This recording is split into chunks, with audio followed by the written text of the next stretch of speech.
Hello everybody. Today we are going to talk about the general Guardian build you're going to be running here on the Season 2 support class. Before we get into the exact build though, we're just going to talk about what supports period are being played right now, who is viable right now in Season 2. So for Assassin supports, this is our tiniest category of supports that are being played. Fenrir and Thor. They both maintained their good damage, their good early game. Their numbers are still good. They don't really get affected by the lack of penetration. The early game is very focused right now in Season 2, especially in the ADC lane. Both of those do very well early game, and so they're still being played.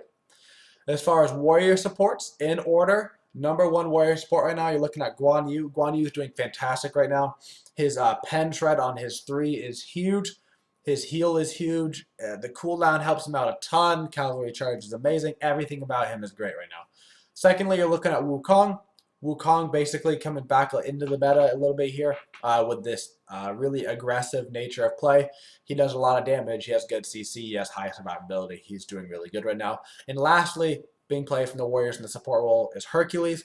Once again, that early game presence, high base numbers. He has the pull, he has the stun, he has the ultimate. Everything about him is very good for that early game. How about our Guardians? We're looking at number one Guardian right now, probably Athena.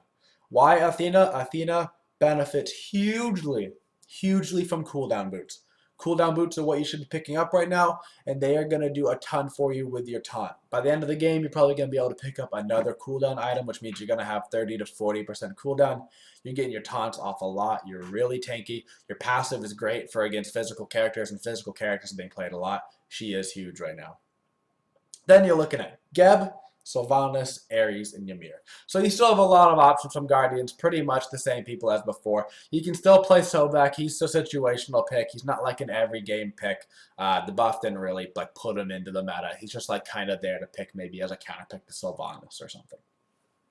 So as we start to get into this build, you're going to see one really quick thing. That is, I have taken off Talaria boots.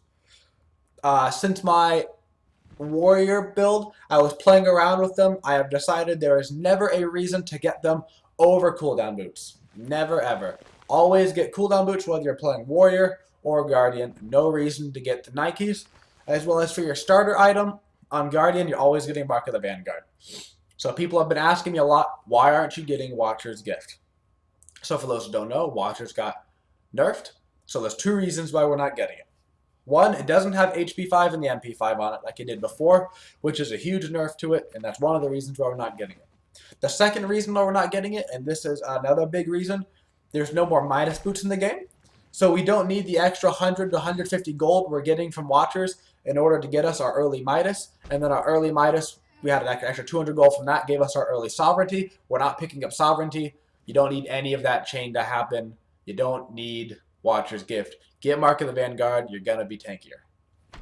On that same note, when you're starting your game, you're getting a Mark of the Vanguard, your Hog 1, and then a shit ton of potions. All the potions. There's no HP 5, NP 5 anymore for support. You got to get potions. If you early ward, that's okay. You're going to lose a little bit of that aggressiveness in your lane if they don't ward and they have the potions. Maybe think about phasing out one ward or see how you like that. For our core build, we have lots of options right now. All of these are viable in their own little way. So you're looking at either picking up first major item after your cooldown boots, either Hide of the Urchin, Magi's Blessing, Mid-Guardian Mail. So what's the situations that we're looking at in order to get these items?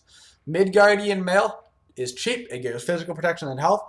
It gives a great passive. Get this item first if they have 4 physicals on their team, including very attack speed based characters. If they have Osiris, Kali, Arachne, whatever. Attack speed based characters. Hide of the Urchin, first, if they have a good mix. Maybe they have a Poseidon ADC and a Vulcan middle. Plus they have the other 3 are warriors. So they have a good range of damage. This is also very helpful from Hide of the Urchin, getting it early for the mana. A lot of mana problems right now. There's no MP5 for support. That'll help you with that problem. Magi's Blessing is a great starter item. It's very cheap, so like 2,100 gold. You'll see that's the cheapest item here besides Heartward Amulet.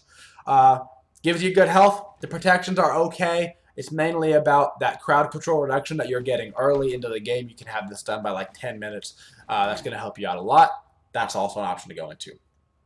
Heartwood Amulet is not an item that you're going to start with as your first major item, but it is part of your core build. After you finish one or two of these items, you're going to want to move yourself into the Heartwood Amulet. By that point, you're going to need the magical protections for their middle. The health is great, and the passive is basically Old Sovereignty. You get 20 physical protections, but instead of magical protections, you're getting MP5. That MP5 then helps you get through because you're missing the MP5 from Watcher's Gift, and then you're going to be okay. If you build that first, though, you're not going to have any physical protections. You're not going to be able to tank towers. You're not going to be able to deal with minions, objectives, etc. You need to get at least some physical protection first. No damage items because right now it is the meta for defensive. You're building straight tank, and you're relying on your base damage. As far as defense items go that are situational, Spirit Robe got a buff. 45 magical and physical protections, 15% cooldown reduction. It's an overall great item. It can be hard to throw in a build. You can't build it first because it doesn't give any hit points, and the hit points mean a lot early game. Bulwark of Hope, a great item. Flat health, a lot of magic protections, great passive. Get that if they have a lot of magic damage. Maybe they have a Freya, Kronos, Alquang. Or, yeah, Alquang. He's Alquang now. Something like that. Otherwise, you're looking at probably picking up a Witchblade. They're probably going to have a lot of physical damage. This is going to give you movement speed to get away from their stuff. You get the physical protections. You're reducing their attack speed. Overall, great item. Our actives, of course, always situational, except for Wrath of the God, which you're going to get every game. If you don't have to get Blink, I recommend not getting it. You'd be better off in team fights with a Shell of Absorption or a Weakening Curse. Hope you guys enjoyed the video. We are learning support for Season 2 together. If you want to come check out my stream, you can do that, where I stream Monday through Friday, and always feel free to ask me questions there or on YouTube, and I will try to get to them. Have a twitching day, y'all.